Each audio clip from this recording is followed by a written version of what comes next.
Okie dokie. Is it just me, or was that a little early? 12 minutes after 7. Time for a call. It is Dan in Sonoma. Hello, Dan. Well, it was really only 12 minutes after. It's a good thing I have the caller prep board ready to go. Yes, it is a good thing you have that. It's a good thing you are prepared. You have to. Someone has to be prepared. I'm not prepared. You have to be I do my best. So it'll be an interesting weekend. Xi Jinping Pong is coming here to San Francisco with Feeble Joe. Isn't that heartwarming? That should be an interesting conversation. Let me pause for comedic effect. What are they going to talk about? The weather. I mean, you can have whatever you want. Wasn't there an old saying, something along the lines of only Nixon could go to China? And I think that referred to Republicans were stronger against the communists than the Democrats. So if a Democrat went to China, it would be like he or she was favoring communism, that sort of thing. Now look where we are today, where Newsom goes over there. Now Biden goes over or is hosting him, and by the way, it's our tax dollars hosting this murder. I will never forget or forgive what the Chinese communists did to us with the pandemic, and no one ever should. I mean, if there's any justice, well, I'll just leave it at that. Just leave it at that. Yeah. I think everyone understands where I'm going with all that, but still. By the way, Dan from Elk Grove was correct. I did see the same pictures that he saw. If it's the same picture, it was a picture of a New York Times and Reuters photographer taking pictures of hostages being taken away by Hamas.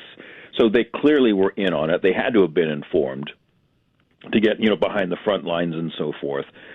And this is one of the many reasons why I cheered Vivek Ramaswamy when he challenged. It was Christian Welker. I misreported yesterday.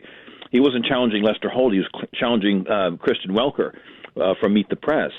That he was saying she was pushing this Russian hoax story by Hillary Clinton all the way back in 2016, and he demanded that she answer up to it right then and there on the stage.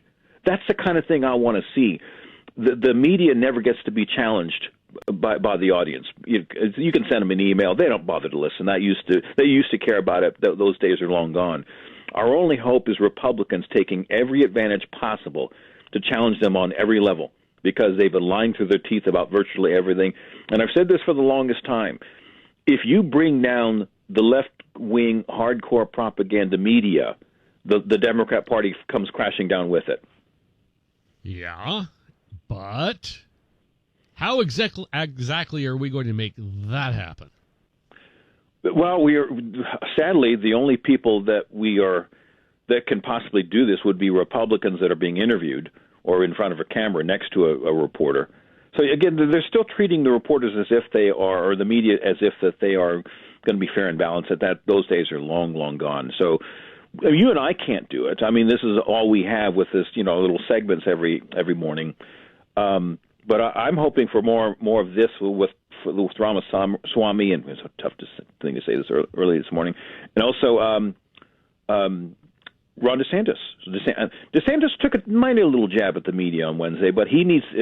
If there's anything I'd like to see him do is step up his game and attack the media, because Trump actually did this pretty well in his first year, and then sadly, and probably not very smartly, he let off the gas, let off the pressure.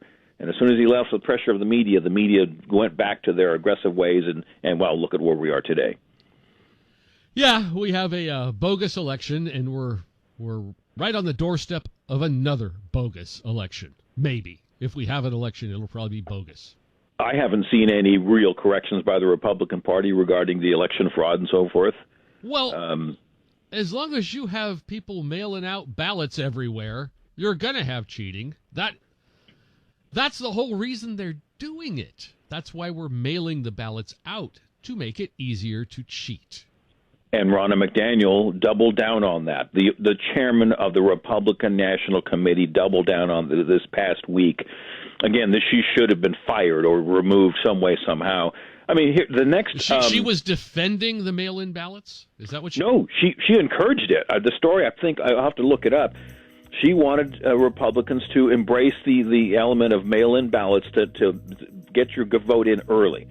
Oh, right. And I'm paraphrasing. I don't have the exact quote, but this is, again, the chairman pushing this idea that mail-in ballots are a good thing. No, we need to go back to election day. Election day. You go in person on election day, not election season. No. Well, I'll leave you on this. There's another stupid thing she did. The next Republican debate is December 6th. It is being hosted by News Nation. News Nation is owned by Superstation WGN Chicago. It's another left-wing outfit that is hosting this damn thing. Ramaswamy should be really furious. In fact, they all should. That this was set up by the Republican National Committee.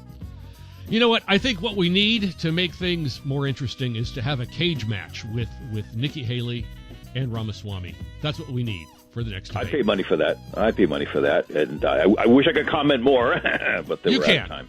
But, hey, Dan, would you hang on the line for a second? I need to talk to you off the air for a bit. Will do. Okay, 18 after 7 now. And sunshine and 68 this afternoon. Good morning.